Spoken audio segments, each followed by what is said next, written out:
Folks' Presents. A tailor and a goldsmith were traveling together, and one evening when the sun had sunk behind the mountains, they heard the sound of distant music, which became more and more distinct. It sounded strange, but so pleasant that they forgot all their weariness and stepped quickly onwards. The moon had already risen, and when they reached a hill on which they saw a crowd of little men and women, who had taken each other's hands and were whirling around in the dance with the greatest pleasure and delight. They sang to it most charmingly, and that was the music which the travelers had heard. In the midst of them sat an old man who was rather taller than the rest.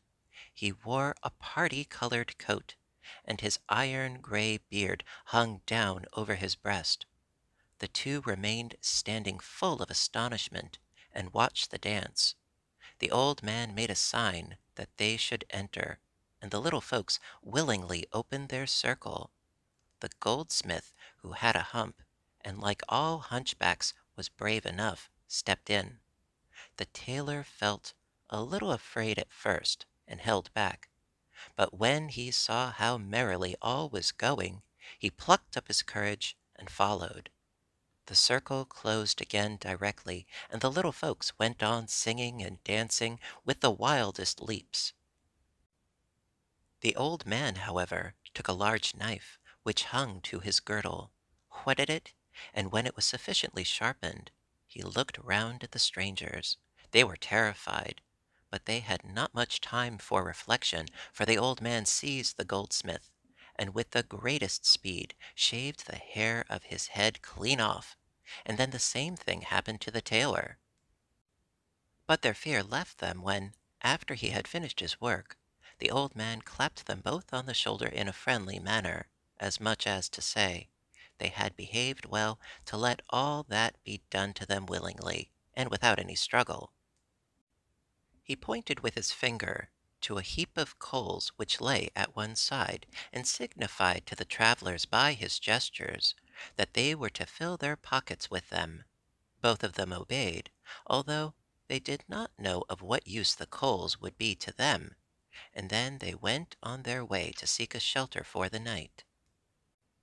When they had got into the valley, the clock of the neighboring monastery struck 12, and the song ceased.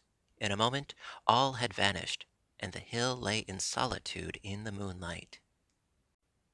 The two travelers found an inn, and covered themselves up on their straw beds with their coats, but in their weariness forgot to take the coals out of them before doing so.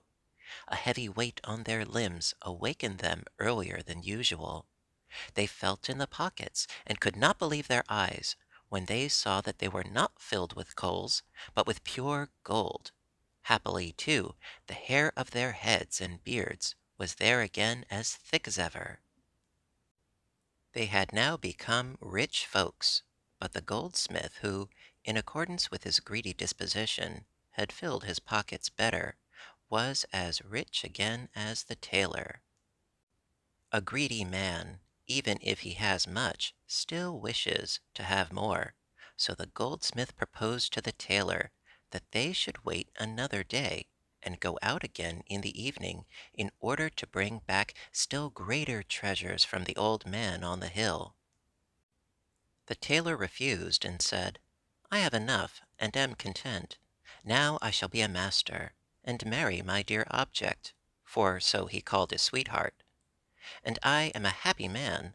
But he stayed another day to please him. In the evening the goldsmith hung a couple of bags over his shoulders, that he might be able to stow away a great deal, and took the road to the hill. He found, as on the night before, the little folks at their singing and dancing, and the old man again shaved him clean, and signed to him to take some coal away with him.